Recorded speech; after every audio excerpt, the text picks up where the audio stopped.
Halo teman-teman semuanya, masih bersama kita BMI Taiwan, dan kali ini kita akan bahas ya pertanggungan asuransi yang beberapa waktu ini memang viral di kalangan pekerja migran rumah tangga, sektor rumah tangga di Taiwan ya, dimana beberapa waktu lalu hampir semua TKW yang ada di Taiwan itu mendapatkan surat dari MOL, dari Kementerian Ketenagakerjaan, dimana intinya adalah majikan wajib mengasuransikan kecelakaan kepada pekerja migran mereka. Semuanya tanpa kecuali. Lalu apa sih yang ditanggung oleh asuransi itu?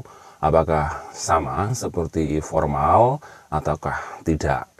Bagaimana kita tahu kalau di formal aspeknya itu ketika kecelakaan kerja dia dapat sekian kali gaji dan seterusnya.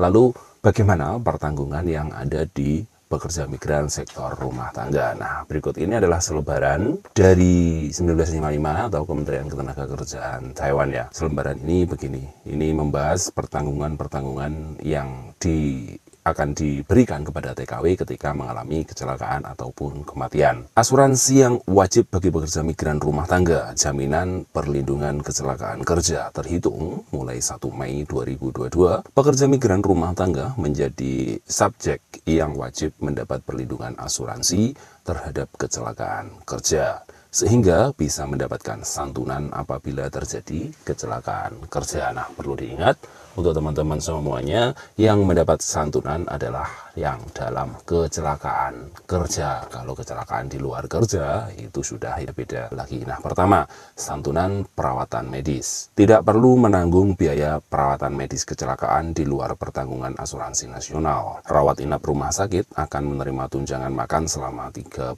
hari. Jadi kalau kalian sudah diikutkan asuransi ini, ketika terjadi kecelakaan kerja kemudian dirawat sakit, kalian perlu lagi memikirkan biaya apapun untuk di rumah sakit, dan perawatannya juga akan dimaksimalkan. Selisih biaya yang dikeluarkan untuk penggunaan bahan khusus di luar pertanggungan asuransi nasional dapat mengajukan permohonan pengembalian selisih biaya tersebut kepada Biro Asuransi Kerja. Jadi sebagaimana kita tahu di Taiwan, atau untuk kita yang ada di Taiwan itu ada dua asuransi. Yang pertama asuransi kesehatan, yang kedua asuransi tenaga kerja, kecelakaan kerja yang baru ini. Jadi yang tidak diampu oleh Askes nanti akan ditanggung oleh asuransi tenaga kerja ini. Dan ini merupakan kabar baik bagi kita semuanya ya, yang selama ini mbak-mbak TKW yang kecelakaan itu mereka jarang yang ditangsi, dan sekarang itu sudah seperti ini. Jadi hak-hak kita itu sudah semakin adil. Kemudian santunan cedera dan penyakit. Kalau santunan cedera dan penyakit, dapat mengajukan santunan gaji bagi yang tidak dapat bekerja karena kecelakaan kerja, tidak mendapatkan gaji atau dalam masa perawatan. Nah, bagi teman-teman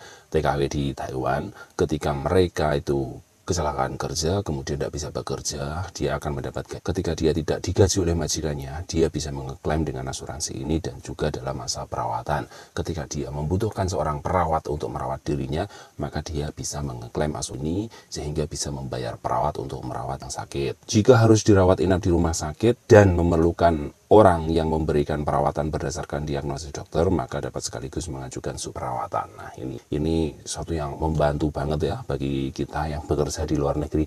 Memang hari apes tidak ada di kalian, tetapi kalau kita sudah persiapan seperti ini, insya Allah apapun yang terjadi ya kita nggak tahu nasib kita, tapi kan seperti ini itu lebih bagus. Kemudian santunan kecacatan. Setelah perawatan akibat kecelakaan kerja, dokter dan mendiagnosisnya cacat permanen, maka dapat mengajukan santunan cacat ya.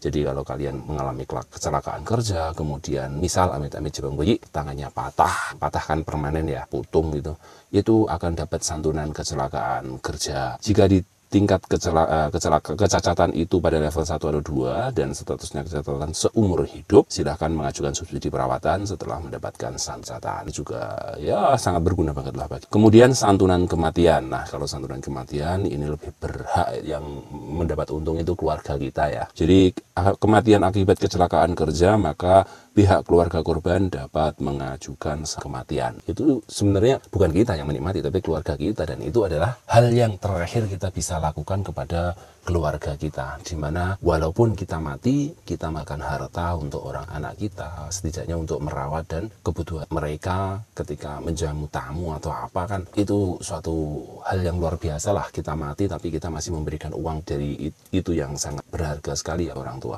Kemudian santunan orang hilang, terjadi kecelakaan dan hilang saat bekerja, maka keluarga pekerja migran dapatkan. Ini suatu kabar yang memang baik bagi kita semuanya ya, terutama Taiwan, dan kita wajib bersyukur, berterima kasih kepada Kementerian Ketenagakerjaan Taiwan, di mana asuransi ini tidak memberatkan kita karena dibayar oleh majikan dan dapat kita klaim. Semoga informasi ini membantu teman-teman semuanya yang sedang ingin tahu lebih lanjut tentang asuransi kecelakaan kerja bagi mbak-mbak TKW yang bekerja di Taiwan. Kalau ada pertanyaan silahkan ditulis di kolom komentar, nanti kita akan bahas bersama, dan bila ada kurang lebih mohon maaf dan selamat bekerja, salam sukses.